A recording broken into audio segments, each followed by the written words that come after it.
Bien, vamos ahora con el impuesto sobre sucesiones y donaciones.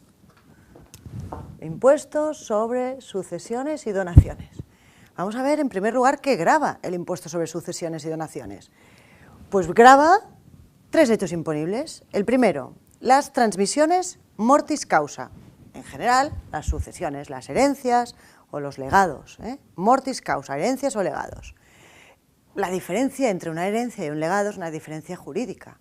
Un heredero es el que hereda a título universal. De lo que hay, pues son dos herederos, cada uno el 50%. En cambio, el legatario es el que hereda a título particular. Le lego en concreto a mi hija tal, la finca no sé qué. Pues es un legatario porque hereda algo en concreto. Los dos lo que reciben es una transmisión mortis causa, tributan por el impuesto sobre sucesiones y donaciones. Bien, hemos dicho tres hechos imponibles. Transmisiones mortis causa, a través de un fallecimiento y una transmisión. La segunda es las transmisiones intervivos, en general las que todos conocemos por donaciones. Pero recordemos que las intervivos no solo incluyen las donaciones, incluyen algo más.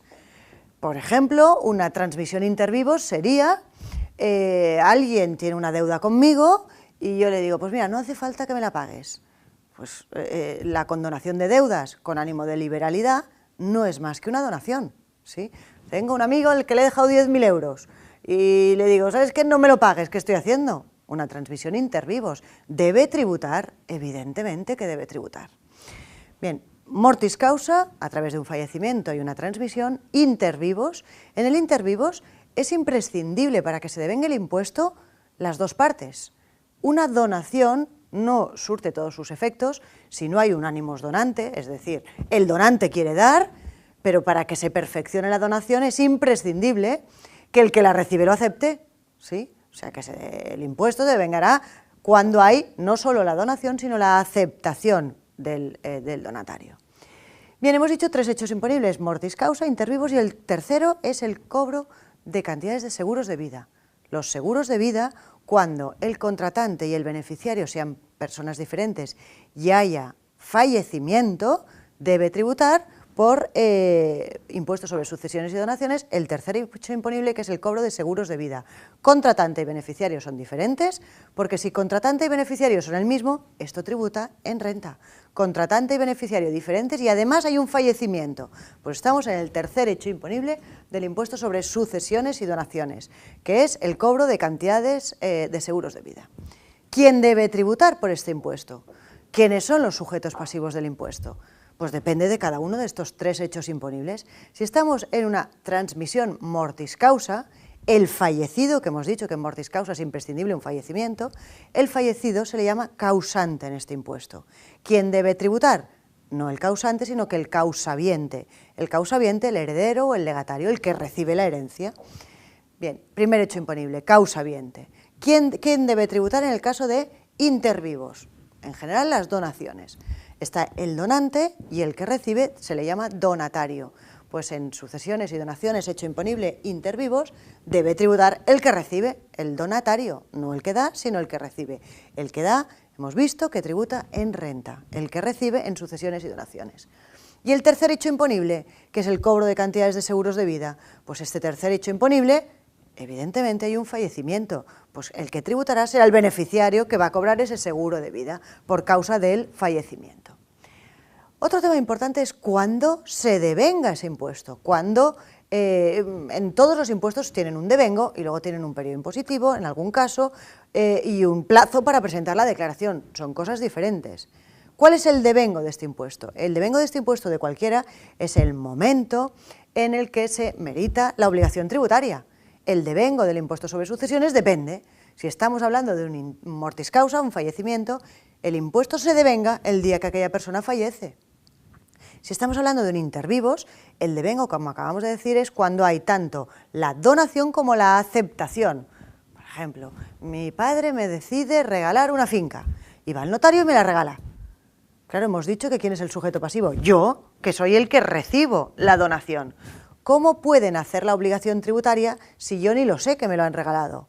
Pues en el caso de una donación nace la obligación tributaria y por lo tanto se devenga el impuesto cuando hay no solo la donación sino la aceptación por parte del donatario, del que recibe la herencia.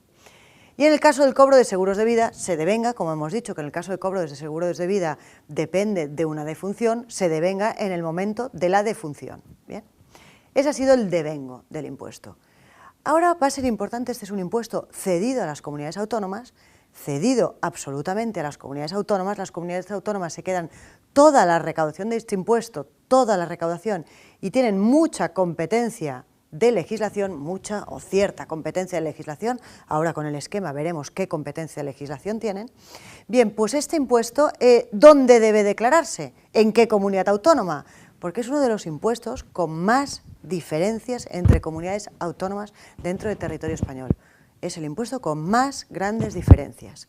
¿Dónde debe tributarse? Porque si yo pudiera elegir, tributaría en la comunidad autónoma donde se pagan menos impuestos. No se puede elegir. Si estamos hablando de mortis causa, fallecimiento, debe declararse y tributarse en la comunidad autónoma donde tenía su residencia el fallecido, donde vivía como residencia habitual el fallecido. Bien, pero este podría llevarnos a algunos cambios de residencia por motivos fiscales y ficticios. Supongamos que tengo un familiar enfermo y que hay alguna comunidad autónoma que el impuesto es prácticamente nulo. Pues ¿qué haría? A lo mejor enviar a ese familiar a que resida esa comunidad autónoma y así todos tributaríamos en aquella comunidad autónoma. Bueno, pues sí, yo tributaré en la comunidad autónoma donde tiene su residencia el fallecido, pero en la que como mínimo haya residido 5 años. No que haya residido un mes, sino que como mínimo haya residido 5 años. Tributaré en la comunidad autónoma de la residencia del fallecido, por todos los bienes que heredo, independientemente de dónde estén. Vamos al segundo hecho imponible. El segundo hecho imponible son las intervivos, que todos conocemos por donaciones. ¿Dónde se tributa? ¿En qué comunidad autónoma se tributa? Bien, pues aquí la regla es a la inversa. Se tributa en la comunidad autónoma donde tiene su residencia el donatario. El donatario es el que recibe la donación. Donde tiene su residencia el que recibe, ahí se tributará. Pero con una cautela. La ley me dice, en el caso en el que lo que te están dando es un bien inmueble, estamos hablando de intervivos, mortis causa no hay regla especial. Mortis causa donde tiene su residencia el fallecido, el causante. En intervivos, tributo donde tiene su residencia el donatario, el que recibe, con una regla especial. Si lo que te están dando es un bien inmueble, se tributará en la comunidad autónoma donde esté situado ese bien inmueble. Pues mi padre y yo todos residimos en la misma comunidad autónoma, pero me está dando un inmueble que esté situado en la comunidad autónoma B, pues yo tributaré en la B, aunque los dos residamos en la A, porque es una donación. Y en el tercer hecho imponible que estábamos hablando, que es el cobro de seguros de vida, como la premisa es un fallecimiento, se tributará en donde tenga su residencia, donde haya tenido su residencia de los últimos 5 años, el fallecido, porque la premisa es un fallecimiento en el cobro de cantidades de seguros de vida. Bien, pues ya hemos visto quién es el sujeto pasivo, quién paga y dónde paga. Pues ahora vamos a ver por qué paga. Los dos hechos imponibles principales, que son las herencias y son las donaciones, los dos hechos imponibles principales, herencias y donaciones, vamos a empezar por las herencias, las mortis causa.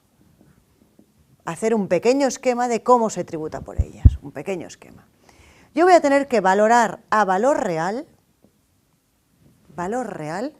todos los bienes y derechos que reciba. Valor real. El impuesto sobre sucesiones únicamente me habla de valor real.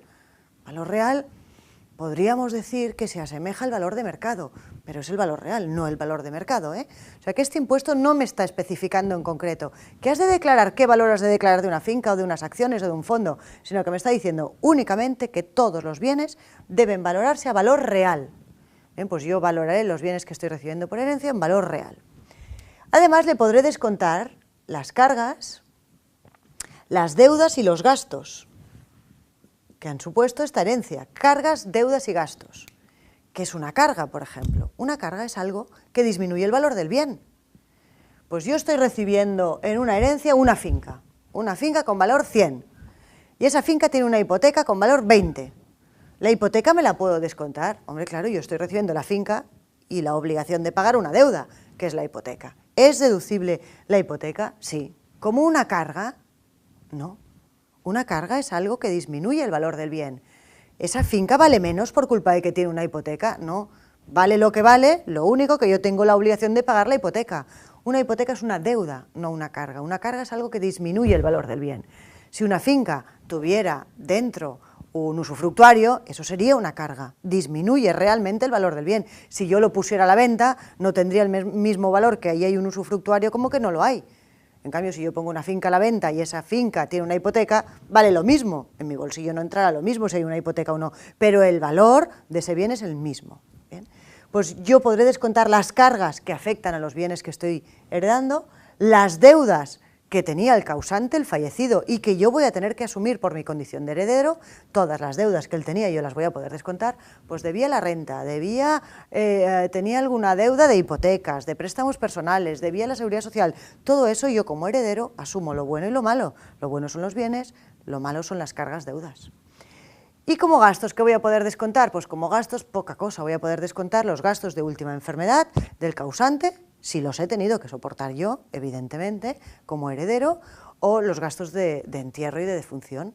Esos gastos van a ser unos gastos deducibles. Bien, a esas cargas, deudas y gastos les voy a tener que sumar un ajuar doméstico, que es un importe ya predeterminado del 3%, y eso me va a dar la base imponible.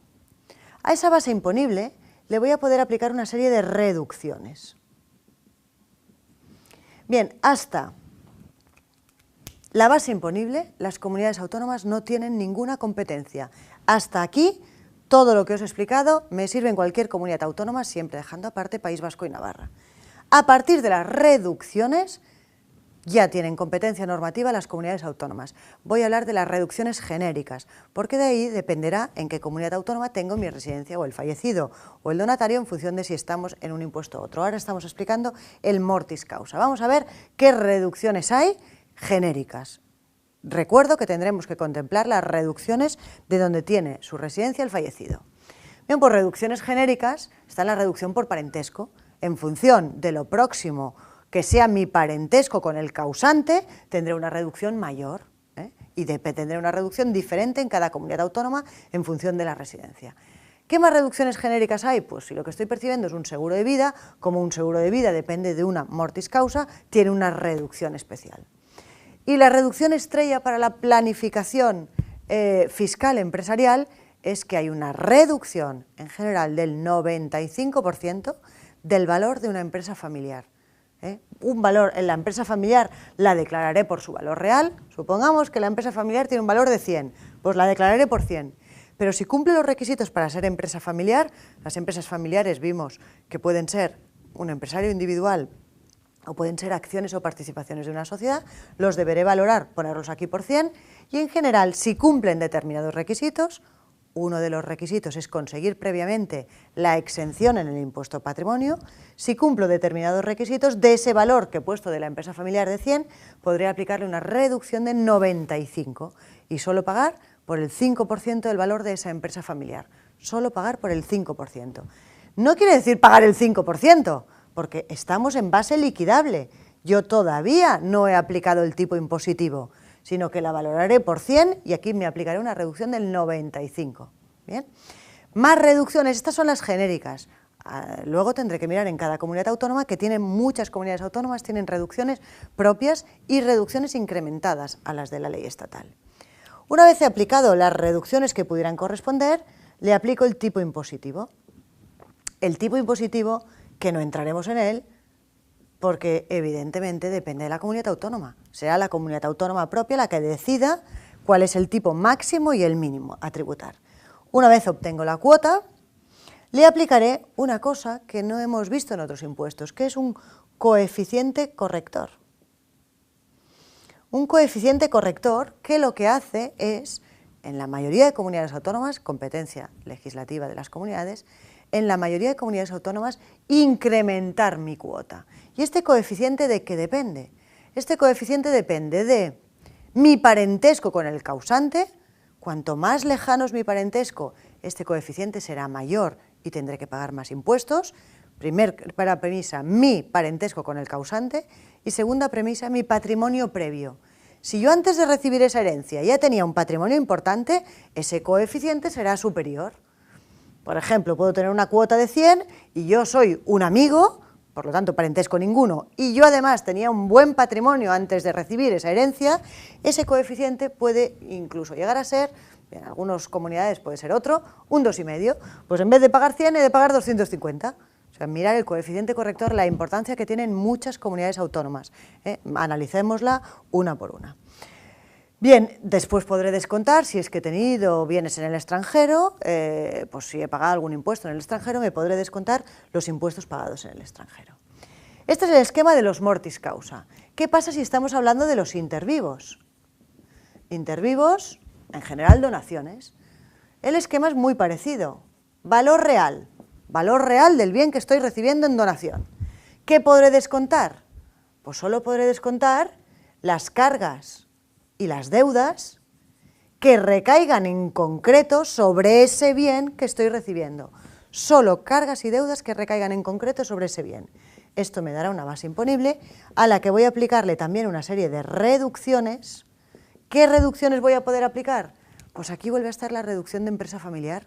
Las empresas familiares cumpliendo determinados requisitos, tanto si es con fallecimiento como si es intervivos, una vez traspaso mi empresa familiar, si soy mayor de 65 años o estoy en situación de discapacidad, mis donatarios, los que reciben la donación, pueden aplicar una reducción con determinados requisitos del 95% del valor de esa empresa familiar. Y a partir de aquí, el esquema es el mismo.